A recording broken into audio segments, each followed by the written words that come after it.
Bom, boa noite, pessoal. Que a professora Caroline falando. Nós estamos iniciando, então, a banca de apresentação do TCC no formato portfólio. Fazem parte dessa banca eu, professora Caroline, como coordenadora do curso, a professora Nathalie Minuzzi e a professora Mona Lisa Pivetta da Silva. Então, nossa primeira apresentação de hoje é da Ilka Ferrari Guigi. Guide, Guidi. isso. Então, Ilka, tá contigo, tu tens 10 minutos para apresentar, e assim que você começar, daí eu começo a contar o tempo aqui. Então, boa noite a todos. Meu nome é Ilka Maria Ferrari Guide. Eu sou professora do IFSC Campus Chapecó e trabalho na área de exatas. E justamente por isso é que o título do meu portfólio foi Exemplos de usos de recursos educacionais na área de matemática para cursos de engenharia. O desafio proposto para essa especialização foi de como que a gente pode utilizar os recursos educacionais abertos para potencializar as práticas pedagógicas na área de matemática no cursos de engenharia. Então, ele foi justamente montado pensando nos alunos que estão matriculados nas disciplinas que eu ministro aula, que são as disciplinas de cálculo 1, cálculo complementar, álgebra linear e cálculo 3. A primeira experiência, o primeiro trabalho que foi feito foi o do roteiro, no caso, aqui na apresentação, seria o roteiro e o gravar o vídeo. Eu considerei essa atividade fácil, porque como ela foi feita nesse ano, e ano passado com a pandemia, eu já tive que começar a trabalhar com os vídeos. Então, quando foi necessário fazer o roteiro e a gravação do vídeo, eu já tinha gostava, já tinha me ambientado a isso, né? O roteiro que eu ainda não conhecia, que eu fiquei conhecendo aqui, e daí a montagem do roteiro, ela facilita, mesmo que seja só uma pessoa, quando é para a gente mesmo, mas se faz um roteiro, ele permite que a gente administre melhor o tempo. Então, mas foi muito boa a experiência, adorei, tenho utilizado muito, né, nas minhas aulas. E outra estratégia foi do recurso educacional, que também está no portfólio, que foi a opção minha utilizar a gamificação. A gamificação, ela sempre é uma estratégia que a gente imagina ser mais para ensino fundamental e médio, né? Por estimular as crianças a estudarem.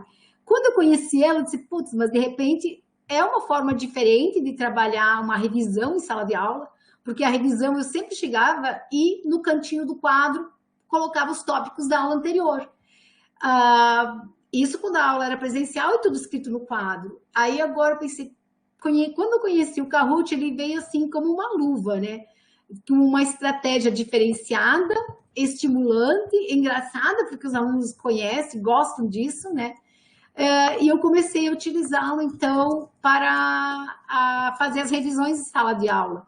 Lógico que não uso em todas, porque se torna cansativo, né? Geralmente na introdução, para fazer um levantamento, se eles já conhecem, eu não uso a nuvem de palavras do Mentimeter, né? E o Kahoot mais realmente como revisão de algum exercício, alguma coisa, na verdade, dos conteúdos que foram passados nas aulas anteriores. Então, por isso que eu pensei em usar a gamificação e optei pelo Kahoot, que ele é fácil de usar em celular, computador e tudo que é plataforma. Ele tem algumas limitações quanto ao uso de imagens, de fórmulas, e também o número de jogadores. Mas são estratégias que eu tenho contornado facilmente, não tem me trazido problemas. Questão de imagens eu faço no GeoGebra e trago para ele. Eu faço as fórmulas também no editor de fórmulas e colo como imagem, como figuras. E o número de jogadores, eu uso a participação deles no Khan Academy, que eu uso muito as trilhas do Khan Academy de aprendizagem, e eu consigo acompanhar o desenvolvimento. Então, ela serve como critério de quem vai participar, os 10 jogadores. Então, realmente atende muito minhas necessidades. E outra estratégia que está no portfólio, que foi muito interessante de ser feita, e para mim foi a mais desafiadora, foi de montar um curso, né, e fazer essa chamada do curso através de um podcast. Então, assim, ambas as estratégias, coisas foram novas para mim, montar um curso todo pensando na metodologia de ensino híbrido, né? E também de gravar o podcast, que foi a primeira ferramenta, né, tecnológica que eu tive que usar praticamente, foi no ano passado. E aí foi bem desafiador, mas eu gostei muito. Eu usei o método de ensino flex, porque quando eu fiz no passado eu achava que logo nós iríamos voltar para o presencial, e usar o modelo flex, onde vários alunos usam estratégias diferentes de aprendizagem, é bom. Mesmo agora no não presencial a gente tem utilizado, porque aí usa os alunos gravarem os próprios vídeos deles explicando uns para os outros, explicando também exercícios que eles resolvem mudar para os outros, fazer salas de Google Meet, de alunos estudando em conjunto. Então, o modelo Flex é um modelo muito gostoso de se utilizar, tem um momento de fazer todo mundo junto, e por isso que eu utilizei essa estratégia, e fazer a chamada no podcast foi incrível, né? Eu até então não tinha utilizado nunca, e depois também até não usei, agora não tenho utilizado. E outro dia eu estava pensando, pá, tem muitas regras e teoremas que eu falo para os alunos que eles têm que saber. Bateu, tem que lembrar. Aí eu pensei, vou começar a gravar podcasts curtos, onde eles podem, durante o dia, né, que está no celular, pequenininhos, que vão lembrando as regrinhas que eu quero que eles sempre lembrem, os teoremas. Então, eu acho que estava subutilizado, mas não vai mais ficar, porque depois do dia que eu pensei nisso, acho que ela vai ser muito útil em todas as disciplinas, todos os Cs que eu tenho ministrado. Aí, então, aqui estaria então, sobre o podcast, né, foi feito. E então, sobre o relato de experiência sobre esse curso. Para mim, foi o antes do TED Pro e o depois.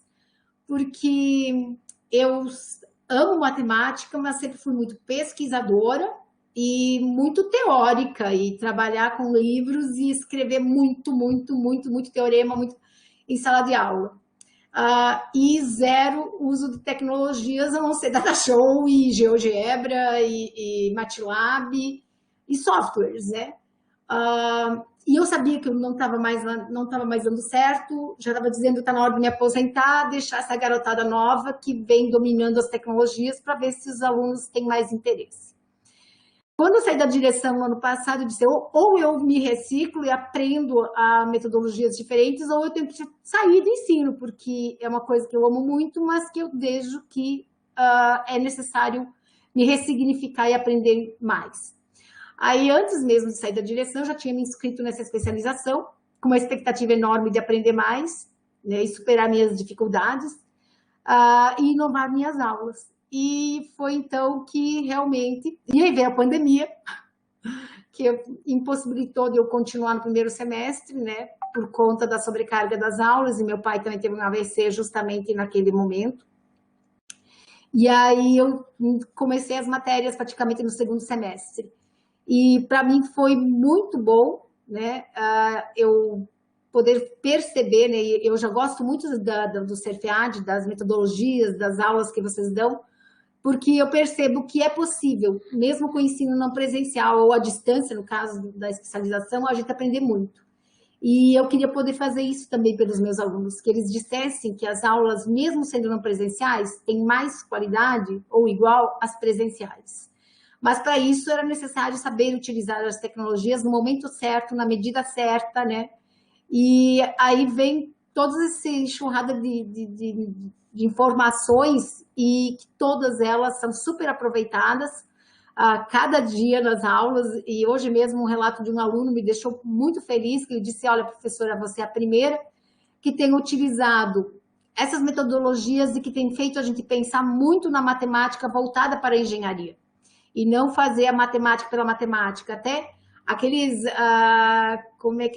aquela metodologia da avaliação, agora fugiu o nomezinho, de fazer os indexadores, né, as rubricas para a gente poder trabalhar, para mim foi ótimo, porque eu tenho utilizado as rubricas tanto nas provas, como nos trabalhos, e mostrando para eles a importância deles aprenderem, né, não para a nota final, mas realmente aprender e fazer diferente, né?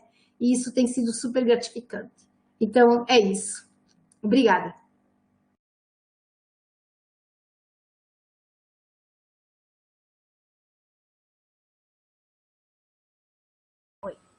Você está me ouvindo, Ilka? Tô escutando. Não sei como é que você quer prosseguir. Você quer primeiro você e a Mona Lisa falarem, depois eu?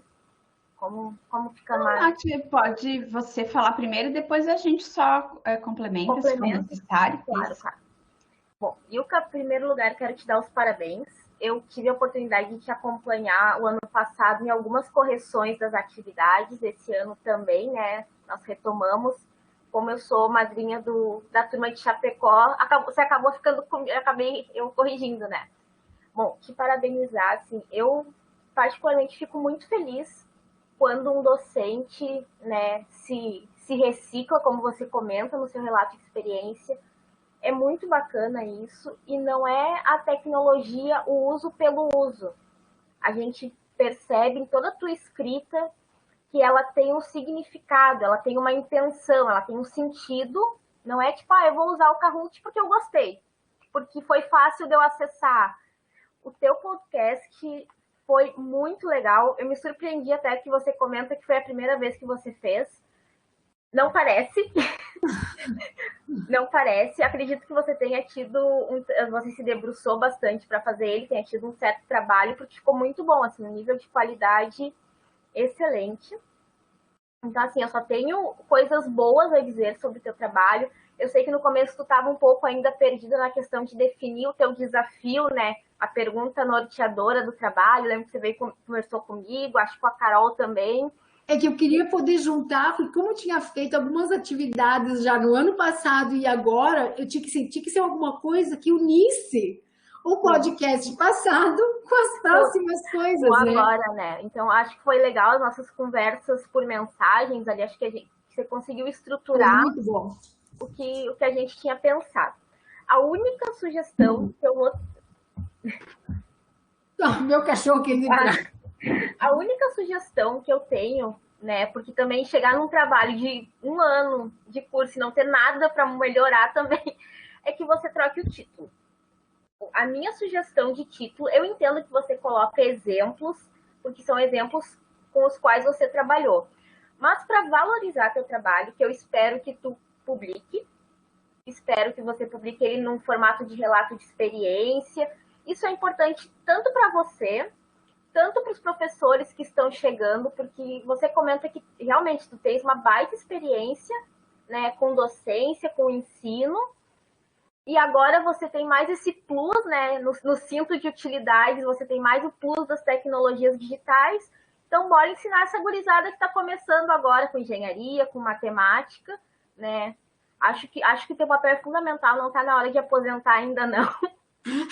Não, agora posso pensar assim, não, acho que eu tenho ainda para contribuir. Então, assim, uma das maneiras de você contribuir isso é você, assim, utilizar isso como relato de experiência ou num congresso, né? Eu entendo que a questão de tempo é bem complicada, mas, assim, eu te sugiro fortemente que você publique isso, né? Faça um resumo do que você já tem, a tua escrita está muito boa, né? Reflete o teu nível de pós-graduação, né? O teu nível de, a tua função como pesquisador, isso está muito boa, a tua escrita está fluida.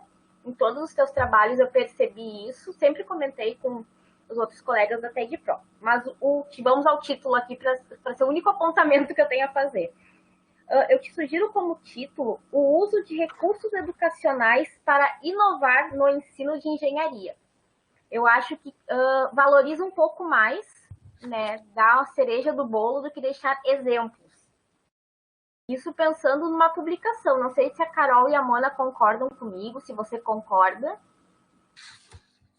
Porque exemplos, a gente tem muito exemplo de muita coisa. E teu trabalho, ele reflete tanto a tua prática profissional, né, aplicada a esses novos conhecimentos que você adquiriu.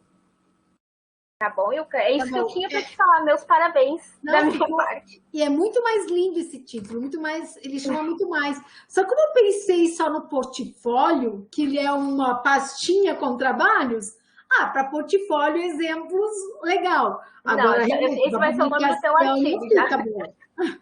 já vou te deixar na incumbência assim, de você fazer um artigo. Espero ver ele publicado depois em alguma revista, em algum congresso que você acha melhor, que tem mais aplicabilidade, tá bom? Então, tá Mais uma bom. vez, Ilka, meus parabéns pelo trabalho, tá bom? Obrigada. Eu quero te dar os parabéns também, Ilka, né? Falar que acho que a Profinat pode ser parceira aí nessa Do artigo, escrita, né? Pro artigo. Eu acho que vale a pena mesmo, assim, você fazer, né, a organização de um relato de experiência mesmo, assim, né, para publicar, até porque você trabalha com uma temática que a gente tem pouca publicação, né, que é a matemática com foco na engenharia, e aí tu tens agora o uso de tecnologias voltadas para isso, com metodologias ativas. E acho que a gente tem pouco material ainda, né, nessa área, especialmente do ensino de engenharia, com o uso de tecnologias, com o uso de metodologias ativas, então acho que vale muito a pena, assim, você organizar, né, o teu material para publicação. E eu olhei, né, acompanhei ali um pouco você me mandou o teu portfólio, dei uma olhada, ele tá bem legal mesmo. E eu ia te perguntar sobre como é que tinha sido essa experiência de você, porque você acabou fazendo o curso TED Pro ao contrário, né? Você Sim. fez o segundo semestre, depois do primeiro. Um pouco você falou ali na tua apresentação. E assim, né? Eu acho que apesar de você ter feito ao contrário, me parece que foi válido, né? Muito. E que acho que você coloca, né, a questão de ter conseguido aplicar o que você foi vendo nas aulas, ter conseguido ressignificar o teu trabalho, assim, para a gente é muito gratificante, né? Porque a ideia do curso é justamente essa, assim, que o aluno ele possa aplicar aquilo que ele aprendeu de tecnologia no que ele faz, seja como professor, nas suas aulas, seja em qualquer área que ele atue, né? Que ele possa de fato usar as tecnologias. Então, a ideia do curso não é a gente ficar aqui mostrando um monte de tecnologias e dizendo assim, olha, é legal, é bonito, é bacana usar tecnologia na educação. E a pessoa olha e tá, mas daí, como é que eu faço? Então, acho que o curso tem essa proposta de justamente incentivar vocês e mostrar possibilidades e colocar vocês para experimentarem as possibilidades. Então, ver a tua experiência, né? Ver você relatando que você fez isso nas tuas aulas, o resultado disso é bem bacana e bastante assim, é uma recompensa assim, né, para a equipe TED Pro ouvir esse tipo de relato dos alunos, porque é exatamente essa a proposta do curso. Então, parabéns. Oi, Ilka. Então, eu só vou complementar que eu concordo com tudo, né, que a Carol e a Nath falaram. Eu acho que assistir a tua apresentação foi empolgante, né? É motivador, dá para ver o reflexo claro do teu trabalho, do teu comprometimento, né? E como a Carol falou, não é simplesmente apropriar das tecnologias, né, se desafiar, mas eu acredito que você conseguiu ir além, né, que você com essa experiência de aplicar e também ter esse retorno dos teus alunos, então isso é muito bom. E é isso, parabéns pelo trabalho. Obrigada, meninas. E vamos fazer sim o artigo, vamos sentar, vamos pensar ele, como é que se faz esse... Eu nunca fiz artigo em forma de relato de experiência. A maioria deles foi sempre artigo de matemática, né? Mas tá ali para a gente fazer, daí ver onde que se publica no próprio IFSC, fora, né? Como é que pode ser feito, né? Mas acho que realmente é válida a experiência até para próprios colegas do IFSC, né? E eu estou no grupo para tentar montar uma pós, não sei se vai sair com o pessoal do Campus Florianópolis ou o próprio CFAD poderia montar, porque eu adoraria nós montarmos ou cursos de engenharia com algumas disciplinas não presenciais, né, ou disciplinas EAD, ou fazer uma licenciatura em matemática, especialização em matemática, que está muito carente nessa área, né? Ou as universidades que têm oferecido aulas à distância são muito rasas, muito rasas. Então, eu percebo que a gente pode, tendo bons professores, porque o IFSC tem um professor melhor que o outro, eu fico boba de ver. A gente pode fazer algo mais pela educação que está no Brasil, né? Eu acho que o ensino à distância, com a pandemia, vai ser uma realidade. Eu já apostava muito, já gostava muito, vocês me conheceram defendendo sempre o CERFEAD, frente a todas as reuniões que eu ia enquanto diretora, participava do Consup, do CODIR, e eu sempre olhei com bons olhos. Quando a Maria, lá na época ainda da Dani, que pensaram em fazer o campus, né, e o CERFEAD, eu estava junto, porque eu acredito, sempre acreditei nessa proposta. Quando ela tem qualidade, ela vale a pena, ela vai em tudo que é lugar que as pessoas não poderiam fazer.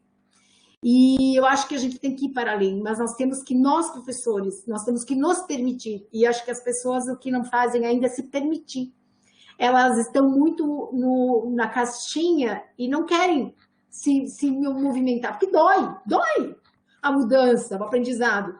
Mas se a gente tem uma motivação que faça essa dor valer a pena, nossa, não tem. E acho que está ali uma coisa importante para a gente fazer, por isso que acho que vale realmente a pena nós publicar esse relato, fazendo essa chamada, esse apelo de que a gente trabalhe com uma educação, né, à distância, com qualidade.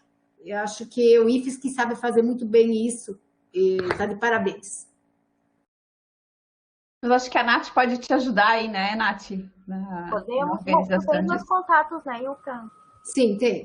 Eu não tenho do teu WhatsApp, tenho só o do que a gente conversa no chat. Eu tentei te adicionar, mas não deu certo. Eu vou te passar de novo. Tu me chama, talvez tu me chama, eu até olhei no grupinho do Chapecó, mas acho que não estava mais, eu não te achei. Tá, mas eu vou te chamar, daí a gente conversa sobre isso, tá bom? Tá bem, então. Mais uma vez, parabéns. Obrigada. Agora especialista. Tá bom. Tecnologias educacionais, mais uma. Mais uma. Bom, não dá para parar. E agora tem um outro curso. Eu estou sempre estudando, amo estudar.